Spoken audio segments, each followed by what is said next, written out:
문재인 정부가 출범하면서 포용적 성장, 포용적 복지라고 하는 정책 기조를 내세웠는데 시작이 사실은 김대중 정부 때, 국민의 정부 때 그 생산적 복지에서 시작이 되는 거예요.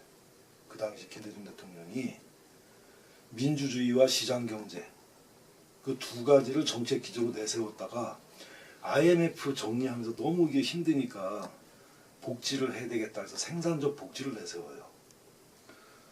사실 그 처음에 생산적 복지는 그래도 그 당시 정부에서 생산적 복지의 꽃은 이런 정책이다 하고 내세운 게 있어요. 그게 국민기초생활보장제도입니다. 그 이제 문재인 정부가 지금 포용적 복지를 내세웠는데 포용적 성장이라고 하는 정책 기조는 그래도 말이 돼요. 그런데 거기에 맞춰서 복지 정책도 포용적 복지로 간다. 이거는 좀 동어반복적인 표현이에요. 이제 아동수당 제도를 도입했는데 올해부터는 모든 아동들 다 주겠다. 그래서 비로소 이제 포용적 복지가 된 걸로 이렇게 보는데 그럼 이게 포용적 복지를 상징하는 정책인지 그것도 불분명해요. 최저임금 들고 나왔다가 지금 엄청난 지금 논란이 되고 있잖아요. 그리고 지금 보건복지부가 커뮤니티 케어라는 거예요. 우리가 보통 자기 집에서 동네에서 살듯이 이제 돌봄을 필요로 하는 그런 약자들, 노인들, 장애인들 그런 분들이 그저 자기가 지금 거주하고 있는 곳에서 그냥 살면서 돌봄을 받을 수 있게 하겠다. 이게 커뮤니티 케어예요.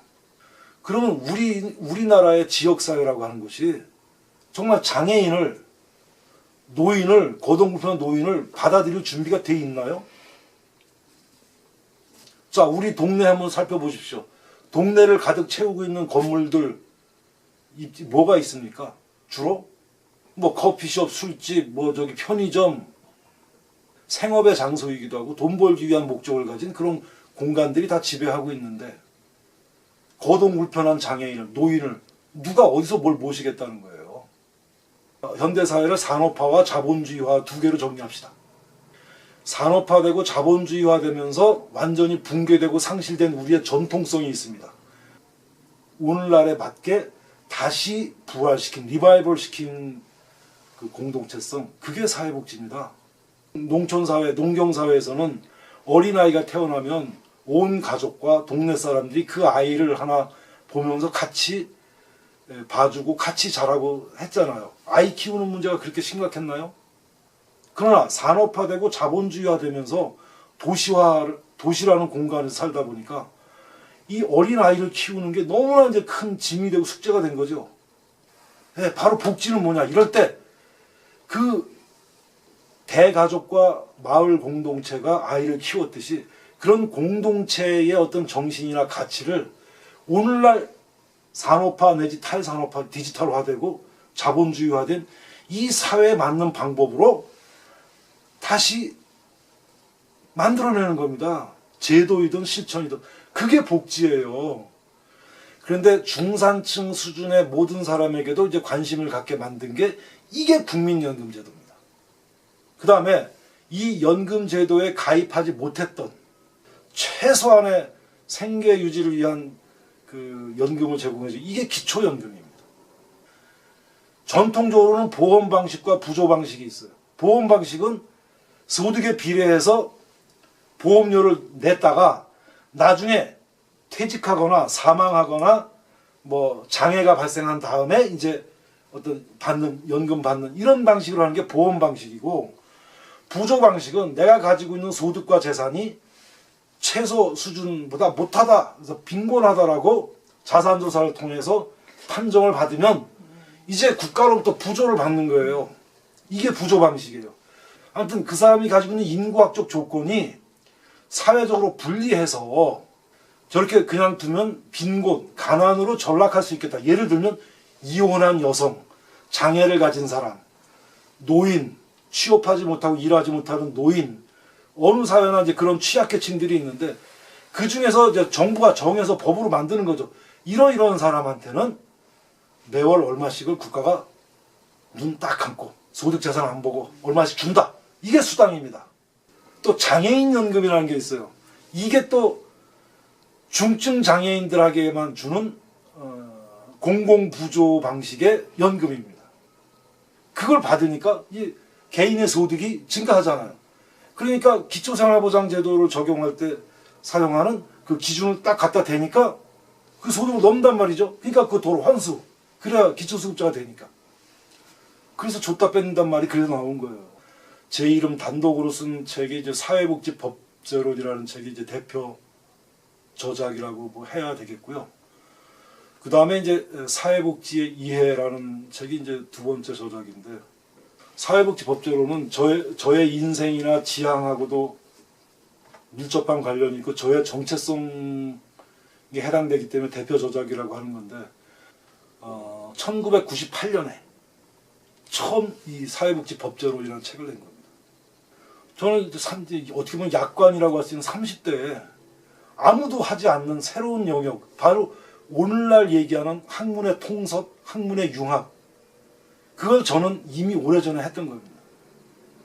사회복지학과 법학의 대화, 법학과 사회복지학을 어떻게 하면 연결시켜서 제3의 그 새로운 학문을 읽어낼 것인가. 근데 처음에 한 뭐 3판, 4판 뭐 이렇게 5판 나올 때까지는 내가 저질러 놓고, 내가 소송운동에서 판례 만들어 놓고, 내가 입법청원에 와서 새로운 논쟁 만들어 놓고 법 바뀌게 해가지고 또 다 바뀌니까 또 책도 새로 써야 되고 막 그런 하면서 정말 후회도 많이 했죠. 내가 왜 이런 짓을 해가지고 이 고생을 하나.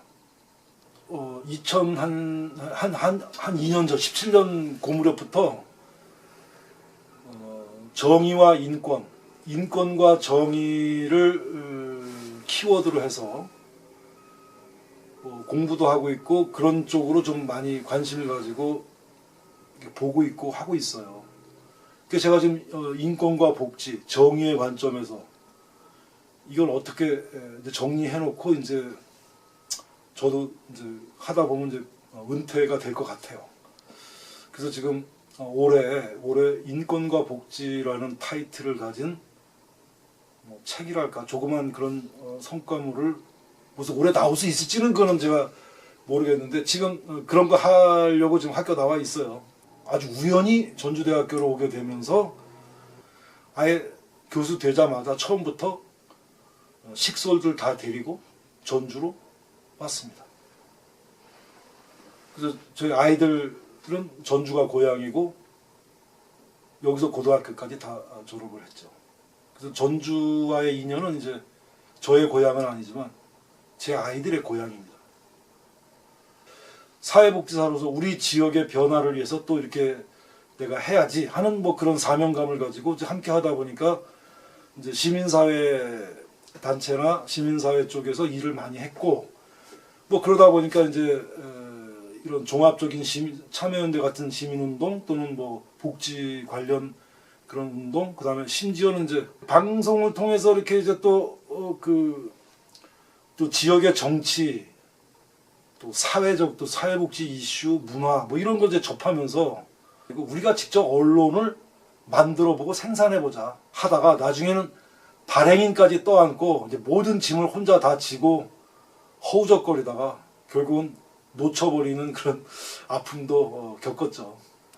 언론이라고 하는 이 매체, 그 미디어가 어떤 게 됐든지 간에 제가 아까 돈 먹는 하마라고 했는데 기본적으로 자본을 필요로 해요. 그 자본을 조달할 수 없으면 어떤 언론도 존립 자체가 안 되는 겁니다. 그런데 자본의 요구를 거부한다? 자본하고 아예 무관하게 간다? 이거는 제가 볼 때 불가능한 얘기고, 저를 그 정체성을 교수냐, 뭐 시민운동가냐, 방송인이냐, 축구인이냐 이렇게, 사실 지금 축구 책도 하나 기획을 해서 원고는 되게 초고는 가지고 있는데 아직 발표를 못하고요. 제가 1960년대에 어렸을 때 서울로 유학을 이렇게 보내졌어요. 저는 고향이 휴전선 부근입니다. 그 서울 애들하고 잘 섞이지도 못하겠고, 그러니까 외톨이가 되고 외롭고, 그런데 그 외로움을 벗어나게 해준 계기가 축구였어요.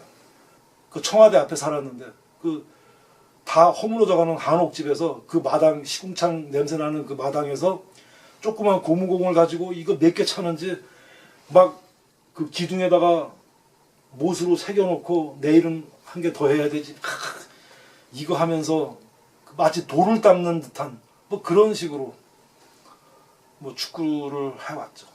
사회복지법제학회 회장을 맡고 있어요. 우리 지역에 이제 그런 활동을 하면서 이렇게 항상 느끼고 정말 안타까운 게 뭐냐면 우리 지역에서 왜 사회복지에 관련된 뭐 비리, 뭐 인권 침해나 재정 비리 이런 사건들이 심심치 않게 막 터지잖아요. 그거 딱 한 가지거든요. 뭐는 제가 하는 말, 제발 법 좀 지키자. 그 사회복지법이 됐든 무슨 법이 됐든 법에 보면 어떤 걸 할 때는 이렇게 해라, 어떤 건 이렇게 하면 안 된다. 이게 다 정해놨잖아요. 정해진 약속인데 그걸 그렇게 만들었을 때는 다 의도가 있고 취지가 있는 거예요. 좋은 결과, 좋은 어떤 변화를 바라고 그렇게 해놓은 건데 그걸 최대한 지켜주면 좋은데